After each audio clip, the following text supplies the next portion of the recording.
رينا خمزي رأنا يقن حل في بلنا ስለዚህ እትትሪ ወዘለሁም እዚ ከምዚ ገይሩ ይقدድዎ ለው በጣም ይዘሐዝን በስም ስላሴና እንኳን ራዮ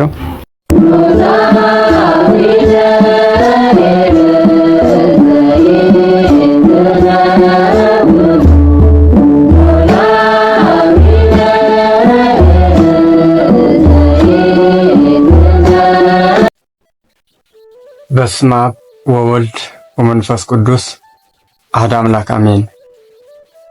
በክርስቶስ ክርስቲያን በወልድ ወልደ እግዚአብሔር በመንፈስ ቅዱስ መንፈሳን ሰዋልና እግዚአብሔር ቤተሰብን ወሙን ናዴና ናይ ቅድስት ድንግል ማርያም ናይ ሓደራ ደቂ ሰላም አምላክ አም ዘለኹም ለኩሉ ይብዛሕልኩም።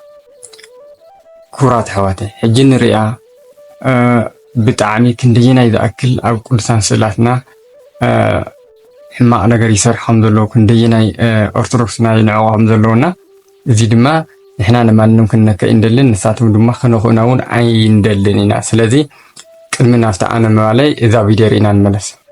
ሰላም ሰላም ክቡራት ኣሕዋተይ ኩልኹም ደቂ ኦርቶዶክስ ተዋህዶ ትምልከተኩም እያ። ኩልኻ ማዕተብ ዝኣሰርካ ትምልከተ ኢኻ እያ። እዚ ዝግበር ዘሎ ትሪእዎ ዘለኹም ማንም ሰብ ናይ ማንም ካሊእ ሃይማኖት ድማ ክቅልደሉ የብልን። ሕቶ ተልእዎ ሕቶ ይሓትት ሕቶ ብሕቶ ይምለስ። ሕጂ ድማ ስለታትና ከመይሎም ይቅልድሉ ከም ዘለዉ ብጣዕሚ ዝሕዝን። ስለዚ እታ ክንገብር ከም ዘለና ከሪአኩም እዮም። መጀመርያ እትሰብሱ ናብ ቲክቶክኩም ተኣትዉ። ቲክቶክኩም ተኣትኹም ኣብታ ሰርች በተን ኣብ ሰርች በተን ኣብ ላዕሊ ኣብዚኣ ማለት እዩ ኣብዛ ክብዝላ ካብኡ ኣብዚኣ ድማ ትፅሕፉ። እሱ ድማ እዚኣ ኔት እዚኣ ዘሃሃ እያ ትብል ንኸይፍለጥ እውን ሽሙ ይቀይርዎ ዘሎ ዘሃሃ ትብል ኣቲኹም ሪፖርት ትገብሩ ኢኹም እዘውዝኒ ኣካል እዩ እዚ ባዕሉ ናይ ቅዱሳን ፊት ንፊት ገጽ ንገጽ ዘሰዓሞም ዘሎ እዚ እዩ ማለት እዩ። ስለዚ እዚ ሰብዚ ትሪእዎ ዘለኹም ዘውዝኒ ብሙሉእ ቅዱሳን ስእላትና ይፃወትዎ ይቅልድዎ እዮም ዘለዉ ብጣዕሚ ብዝሕዝን ማለት እዩ። ኣብ ሕድሕድ ኣቲኹም ተሪእኹምዎ ብጣዕሚ ዝዝግንን ሪና ከምዘይ ረኣናዮ ክንሓልፍ የብልናን። ስለዚ እቲ ትሪእዎ ዘለኹም እዚ ከምዚ ገይሩ ይቅልድዎ ኣለዉ ብጣዕሚ ዝሕዝን ብስም ስላሴ ኢልና እኳ ንረኣዮ ክንደይ መፅዋዕቲ ገይሮም ዘለዉ ቀሊድና ታወታትና ተሪእናዮ እውን ከመይ ከም ዝገበርዎ ዘለዉ ንርአ። ትሪእዎ ዘለኹም ብከምዚ ገይሮም እዮም ዝቅልድዎ ዘለዉ ኩሉም ኣቲኻ ክትሪኦ ከለካ ብጣዕሚ ዝሕዝን። ተስዓቱ ቅዱሳን እውን ረእይዎም ተስዓቱ ቅዱሳን ከምዚ ገይሮም እዮም ዝቅልዱ ዝፃወቱ ኣለዉ። እዚ ብምንታይ ሰሪሖም እንተኢልኩም AI ኣርቲፊሻል ኢንተለጀንስ ዝበሃል ብኡ ተጠቂሞም ንእኩይ ተግባሮም እዮም ዝገብርዎ ዘለዉ ኩሉ ክንሪኦ ከለና በቃ ከምዚ ይመልዩ ብጣዕሚ ብዝሕዝን ማለት እዩ።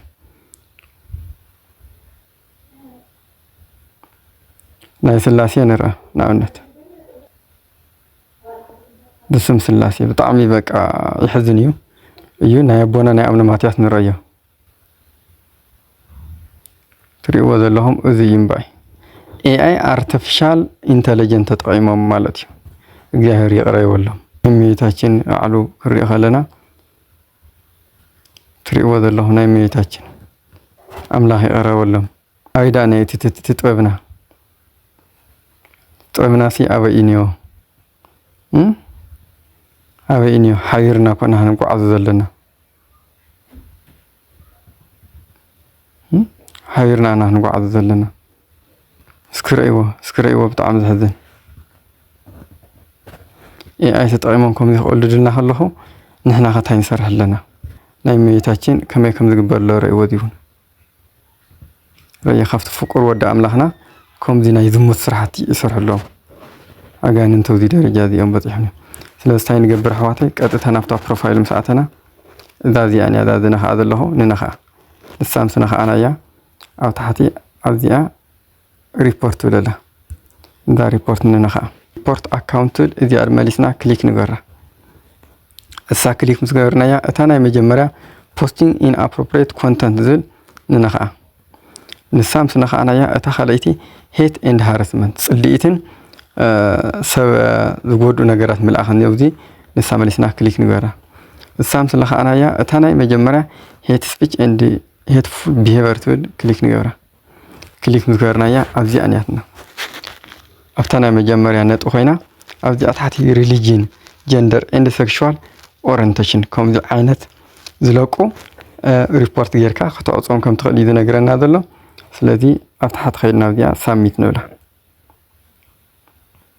أموداتا دنولا حانت كذا راح يكون دقاقيمنا بطح كذا هنقول لنا سلذي ناي بمول أسا شير نقولنا لايك نقولنا نخبط إحنا نقوله أبي فيديو زرعنا يوم إذا من رأيهم ذلنا حتى بحتى سلذ ما أنا يوم نزت إيه وكله ملس سلذ وهم ሃይማኖትና ኦርቶዶክስ ተዋህዶ መልስ ስለዘለዋ ሕጂ ድማ ኮነ ኢሎም ኣብቲ ማሕበራዊ ሚድያ ናይ ደቂ ሰባት ልቢ ንኸርስሕን ክቕሉ ድሉ ትገናዚ ጠንከረ ወይ ካልኦትን ንኸሰሓቱና ክንደይናይ ንዕቐት ይገብሩ ከም ዘለዉ ኣርተፊሻል ኢንተለጀንት ተጠቂሙ ኤአይ ንብሎ ቅዱሳን ስእላት ከመ ገይሮም የቋሽሽዎ የርስሕዎ ከም ዘለዉ ንሪኢ ኣለና። ስለዚ ኣብዚ ክንዕዝቦ ዘለና ሓደ ኩላትና ሕብረትና ኣብዚ ኮን ኣሎ። እዚ ድንበር ኣይፈለካ ቋንቋ ዝፈለካ ኣይኮነን። ሃይማኖት ሃይማኖት ኢትዮጵያውያን ይኹን ኤርትራውያን ኩላትና እንተኽእልና እውን ካልኦት ኣሃተ ዝበሃላ ሃይማኖታት እውን እዚ ነገር እዚ ትኩረት ገይረን ሪፖርት ገይርና ክነእግዶ ኣለና ኩላትና ብሓደ ብሪፖርት። ምክንያቱ ሪፖርት ገይርና ሓድነትና ኢና ክንሕሉ ዘለና። ኣብ ባይታ ዝግበር ነገር ሓቢርና ንፈትሖ፣ ኣብ ሶሻል ሚድያ ዝግበር ድማ ብሕብረት ኣብ ሶሻል ሚድያ ሪፖርት ዝብል ስጉም ተወሲልና ተግባራዊ ክንገብሮ ኣለና ማለት እዩ። ኣብዚ ክነስተውዕሎ ዘለና ቅዱሳን ስእላት ንሕና ኣብ ቅድስት ቤተክርስትያን እንጥቀሞ ንኣምልኾተ እግዚኣብሔር እንጥቀሞም እዮም ማለት ኣምላኺኻ ይኮንና ንብሎ ዘለና ትስእሊ ነቲ ስእሊ በዓል ቤት እግዚኣብሔር ኣምላኽ ነምልኽ ንቅዱሳን ድማ ናይቲ ቅዱሳን በዓል ቤት ዝኾነ ስእለ ድህኖ ንኡ ክብሪ ንወለና ማለት እዩ። ስለዚ እግዚኣብሔር ድማ ብረድኤት ዝሓድሮ ስለ ዝኾነ ነኽብሮ ኢና ማለት እዩ እምበር ስእሊ ፈጢርካልና ኢኻ ኣይበልናን። ነቲ ስእሊ በዓል ቤት ግን ነኽብር ማለት እዩ። ነቲ ስእሊ በዓል ቤት ድማ ምስጋና ነብፅሕ ማለት እዩ። ስለዚ ስእሊ እግዚኣብሔር ዝሃበና ሕጊ ስለ ዝኾነ ቅዱሳን ስእላት እናንብሎም ተራ ስእሊ ኣይኮነን። ስለዚ ጸላኢ ሰናያት ኣብ ደቂ ሰባት ሓዲሩ ናይ እግዚኣብሔር ስምን ናይ ቅዱሳንን መሕደሪኡን ከም ዝጸርብ ክፉእ ነገር ከም ዝዛረብ ቅዱሳን መጻሕፍቲ ይነግሩና። ምክንያቱ ዲያብሎስ ወይ ድማ ጸላኢ ሰናያት ማለት ጸረ እግዚኣብሔር እዩ። ንሕና ናይ እግዚኣብሔር ስም ሒዝና ናይ እግዚኣብሔር መንገዲ ተኸቲልና ንኸይንኸድ ናብ ዝተሰሓተ መንገዲ ንኽንጓዓዝ ቅዱሳን ስእላት ድማ ልክዕ ዘይተምህሮ ኦርቶዶክስ ተዋህዶ ፈጣሪ እናበሉ የምልኽዎም ኣለዉ እናበሉ ኣብ ደቂ ሰባት ንኽዛረቡ ማለት ኣብ ደቂ ሰባት ሓዲሩ ጸላኢ ሰናያት እቲ ስእለ ድህኖ የምልኽዎ እዮም እናበለ ንኽናገር ዝገብር ክፉእ እዩ ጸላኢ ሰናያት ማለት እዩ። ስለዚ ስእለ ድህኖ ግን ኩሉ ግዜ መልሲ ዝወሃብ ናይቲ ስእሊ በዓል ቤት ንሕና ከም ነኽብር ኣምላኽ ናይ ኣምላኽና ተኮይኑ ናይቲ ስእሊ በዓል ቤት ከም ነምልኽ ንቅዱሳን ተኮይኑ ድማ ናይቲ ስእለ ድህኖ በዓል ቤት ከም ነኽብር ግልፂ እዩ ማለት እዩ። ኮይኑ ግና ጸላኢ ሰናያት ከምዚ ይብለና ማለት እዩ። ኣብ ራእይ ዮሃንስ ምዕራፍ 13 ቁጥሪ 5 ከምዚ ይብለና። ምዕራፍ 13 ቁጥሪ 5 ዓበይቲ ነገራትን ዝጸርፍ ቃላትን ዝዛረፍ ኣፍ ተዋሃቦ ን42 ኣዋርሕ ግብሩ ክገብር እውን ስልጣን ተዋሃቦ ንእግዚኣብሔር ክጸርፍ ንስሙን ንማሕደሩን ነቶም ኣብ ሰማይ ዝነብሩ እውን ክጸርፎም ኣፉ ኸፈተ ይለና። ስለዚ ንእግዚኣብሔር ንስሙ ንመሕደሪኡ ድማ እመቤታችን እያ። እመቤታችን ኣማናዊት መሕደሪቱ ታወት እያ። ካብኡ ድማ ንቅዱሳን እውን ካብኡ ድማ ነተ ቤተ ክርስቲያንና ዘሎ ታወት እውን ይጸርፉ ማለት እዩ። ኣብ ሰብ ሓዲሩ በዚኦም ዝጸረፉ ርኩስ መንፈስ ጸላኢ ሰናያት ኣብ ህይወቶም ስለ ዝሓድር ማለት እዩ። ካሊእ ድማ ኣብ ይሁዳ መልእኽቲ ምዕራፍ 14-15 እንተርኢናዮ ከምኡ ድማ ኣብ ይሁዳ መልእኽቲ ምዕራፍ 1 ካብ ቁጥሪ 14 ርኢናዮ እንሆ ጎይታ ንኩላቶም ክፈርዶም ምስ ኣእላፍ ቅዱሳኑ ክመጽእ እዩ ነቶም ፍርሓት እግዚኣብሔር ዘይብሎም ኩላቶም ድማ ብዛዕባ እቲ ብክፉእ መንገዲ ዝገብርዎ ኩሉ ክፉእ ግብርን ብዛዕባ እቲ ክፍኣት ሓጢኣተኛታትን ብዛዕባኡ ዝተዛረብዎ ኣብ ልዕሊ ኣምላኽና ቅዱስ ስሙ ዝተዛረብዎ ኣብ ልዕሊ ቅዱሳን ስእልታት ክፉእ ነገር ዝተዛረብዎ ኩሉ ኣብ ልዕሊ ቅዱሳኑ ድፍረትን ክቐጽዖም ይብለና። ስለዚ ኣሕዋተይ ቅዱሳን ስእላት እነኽብሮም ተራ ከም ስእሊ ኣይኮኑን እዮም። ስለዚ እዞም ከም ዝገብሩ ኣለዉ ኣካላት ዓቕሚ እንተሰኣኑ ሕዚ ድማ ኤአይ ዝብል ኤአይ ማለት ኣርቲፊሻል ኢንተለጀንት ማለት እዩ። ልክዕ ባዕልኹም ዝገብረሉና ገበሩ ንኽቀያይርዎ እዮም ዝገብርዎ ብኡ እና እዚ ኩሉ ግዜ ክንቃወም ኣለና።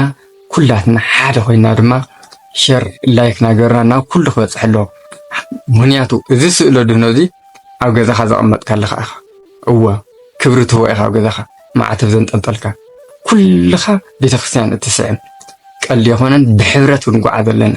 ብሕብረት ተጓዓዝና ሪፖርት ጌርና ንዓፁ ነዚኦም ጥራሕ ኾኑ ንኸምዚ ዝገበሩና ኩሎም ብሓድነት ክንከድ ኣለና ማለት እዩ። ስለዚ ስለዝነበረና እግዚኣብሔር ኣምላኽና ዝተኸበረን ተመስገነን ይሁን። ወስብሐት ለእግዚአብሔር ወለወላዲቱ ድንግል ወለመስቀሉ ክቡር እንዘለዓለም ኣሜን።